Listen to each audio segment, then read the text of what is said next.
Hello everyone, welcome to my YouTube channel and my name is Vikash Narayan. In today's video, we'll talk about AutoPMT version 3. I've launched it. In the last video, I talked about AutoPMT script. This is its upgraded version 3, and I'll explain it in detail. I've added many features. Here, you can create servers, domains, and emails on. You can add multiple Cloudflare accounts. You can manage IPs. Select any server. It will display its IP address. You can add new IP addresses here. You can add multiple sending domains here. There's also the issue of firewalls. You can select both single servers and multiple servers here. You can apply firewalls to all of them simultaneously. For example, I selected this IP address, and you can allow IPs so that your ports are accessible only on those IP addresses. You can renew your SSL here. You can check a DNS, etc. For example, if I check here, so if the SPF, DK, rDNS, etc. are correct or not, it will be shown to you completely here. You can check all the servers simultaneously. For example, if this one doesn't have rDNS, then you can complete it. Okay? Similarly, you check each one. I check for this purpose also. Okay, so here you can check everything like rDNS, etc. that it is correct. Then, in auto install, you can install on multiple servers simultaneously. You just have to install on one server. And then, after starting one server, you can auto install on the second server as well. Similarly, you can do multiple installations simultaneously. Then go to PowerMT, and here you can change its limits, etc. You can see SMTP user, AQ, etc. here. You can also set limits for multiple servers simultaneously. You've done this by selecting and doing this here. You can manage VMTA so that if you have 4 IP addresses installed on your server, all those VMTs will be visible here. If you've purchased a new IP, you can add its VMT from here. Or you can change the limit for one VMT from here, or you can even delete it. ISP rules have been created here. You have to deploy these in the ISP rules. You can also set limits for Google, Gmail, and Yahoo here. You can also keep the recommended default. In the mail server, whatever postfix is running for incoming messages, postfix, docket, open docket, its status is shown here. You can restart it as you have started. In the queue manager, for example, I'll select this. Whatever server you want queue details for, you need to select that server, and it will display its details here. The total queues are this many for the 4 servers I've selected. Okay, and you can export the total failed queues. You can export the total sent queues. Okay, and below aperça, the queues will be displayed. You can delete, pause, or restore them from here. Okay, and the entire data will be displayed below. You can also delete all the servers you select here. Then comes bouncing. The bounces for the servers you selected will be displayed, showing you the number of hard bounces, soft bounces, and complaints. You can also export the soft bounces and hard bounces, which are their emails from here. So if you select multiple servers here, it takes a little longer to update because they're gathering data.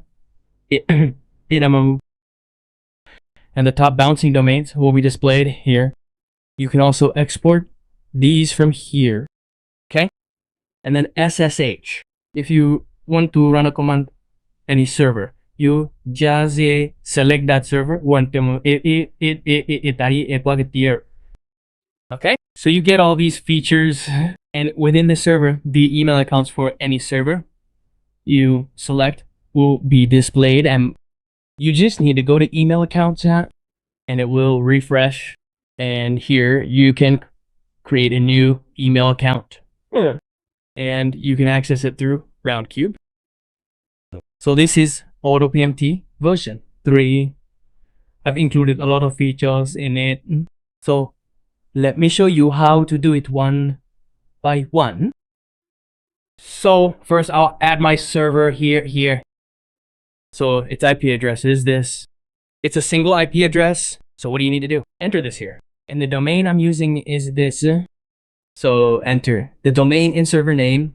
So you'll remember which server this is. Okay? And then I enter the password. I copy the password here. Click on test connection here. I'll check in SSH most to see if it's connected or not before adding it. Okay, and then I'll also check 425 to see if 420 is showing as connected. So I'll check a server I created here. Okay, this is the IP. Wait, I created a server for testing. So let's check it. Test connection. And it's showing connected here. I'll also check the port to see if port 25 is open on this VPS. Okay, port 25 is showing open. Then I'll click on add server. Okay, so my server has been added here. If you purchased a VPS from OBS or something like that, you'll need to enable root access first. When you click on it, you'll need to enter the username you received, the ESC such as Ubu or Divine, and the password you received. Then you'll need to enter the new root password you want to set. This will establish your root access. Then click add a server and enter the root password here. Okay, what do you need to do after the server is added? Go to IP and select the server map. Currently I only have one IP. However, if you've purchased additional IPs, you'll need to click TUI detect all IPs. If the IP address isn't listed here, you'll need to add some manually. So what you'll need to do next is click add a new IP for the IP address you've already added. And one by one, you need to add all the IP addresses you've purchased as additional IP addresses. Then click on detect all IPs. After that, if you need a domain, attach your Cloudflare account here. All your domains will appear here. So I click on add account. Shit. My Cloudflare account is on this email address. email address. So I enter this email address. Okay. I entered the email address here. And I already wrote down the API key Nehra. So I copy it and paste it here. And how do I extract the API? So let's go to your domain. Go to the overview. And after going to the overview, click on Get API Token. And click on View for the global API key. This will send an OTP to your email address. Then it will show you the API. Okay, so I'll test the connection to see if it's connected. Then I click on Add and Fetch Domains. So all the domains I have are already there. And they will remain there until you delete this account. I'll refresh it and show you. After that, what you have to do is go to Auto Install. Then you have to select your server. Click Next. Then you have to enter your domain. So this hostname will automatically appear here. Then you can set the admin email here. Admin at. I'll enter my domain. And then you have to enter the password here. So enter the password here. Admin123. Okay, simple for now. You can enter your strong password here. Then you have to select your Cloudflare account here. Here. If you have multiple EPUM, you can select them. So I selected it, ICA, and then I clicked on it and selected my domain. Okay. After that, you have to click next. If you only want PowerMTA, unselect both. If you want it for incoming calls, select it as well. If you also want MailWiz, activate it. Okay, I don't need MailWiz. you can do that. Okay. And then here, I'll create a PowerWiz user using my name. I'll enter the username in and password. admin1 Toma.3. You can enter your strong username and password here. Then click on Review Mission and click on Start Installation. So the AutoPMT installation has started here. First, the basic configuration will take place, and then the installation will begin. DNS configuration is currently taking place here. DNS setup is taking place. What happens in DNS setup is that all your DNS records will automatically be added to your domain outside as I'm coming in now. Now all the DNS records have been automatically added here. After the DNS records, there are some timeouts and locks here as well. So if you encounter any issues, you can find out what the issue is by looking at the logs here. Okay. After DNS SSL setup is being done here, and here you will see a percentage of how much is complete.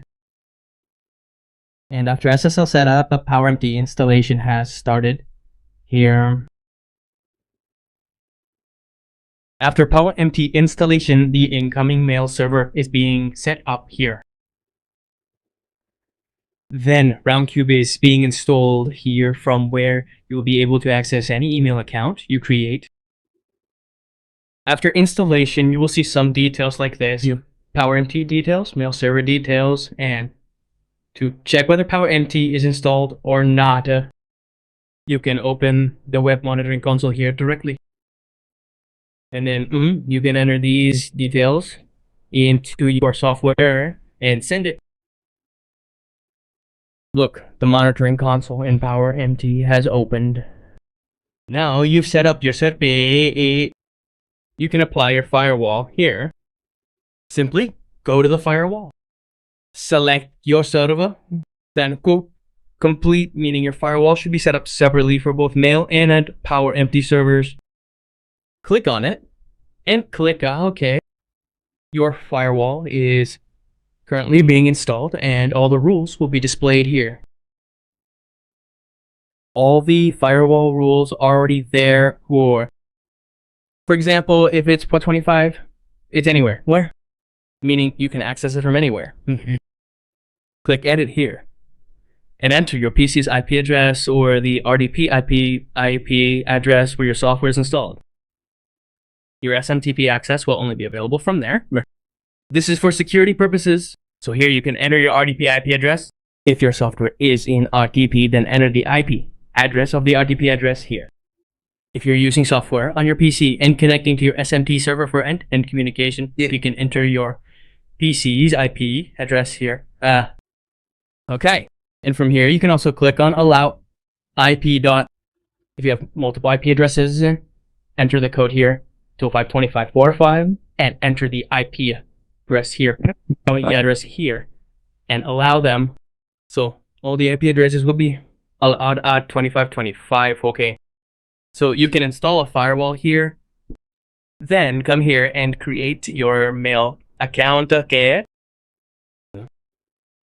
So you can do it from here by clicking on server. Gotcha. So I'll click on domain. And from here, you can also create your mail account. And by clicking on webmail, you can access around the outer hours. Okay. So for example, I create an account here. Here, I select the domain and create it with the name Vikash. When I write down the password, you can use the existing accounts like admin 1, 2, 3, etc. You can also create a new email account here. Okay, you need to create an email account like this. Then you need to log in here. Okay, my account has already been created.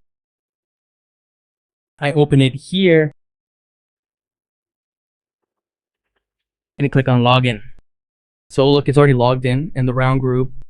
And from here, you can delete it or delete a new one. So you can also create an email account here for incoming calls. Then You can manage queues and other things here. When you send email, the data stored here will start arriving here. Similarly, any bouncing data will start arriving here. And by looking at these logs, you can identify any issues from here. Okay. And if you need to increase the server's rate limit, etc., you can do so from here. Now, after doing this, enter your limit here and click save and reset. And if you need to increase the VMT key here, okay, this is the VMT user panel, so I'll show you how it looks. So for the VMT server, I'll come here. In VMT, you'll go to management, and whatever your server is here, because mine only has one IP, you can delete all your obvious VMT IPs here. If you buy a new IP or an additional IP, you can add that here as well. So you can use all these features, and I've already told you about the ISP role. You can also apply for IS role here.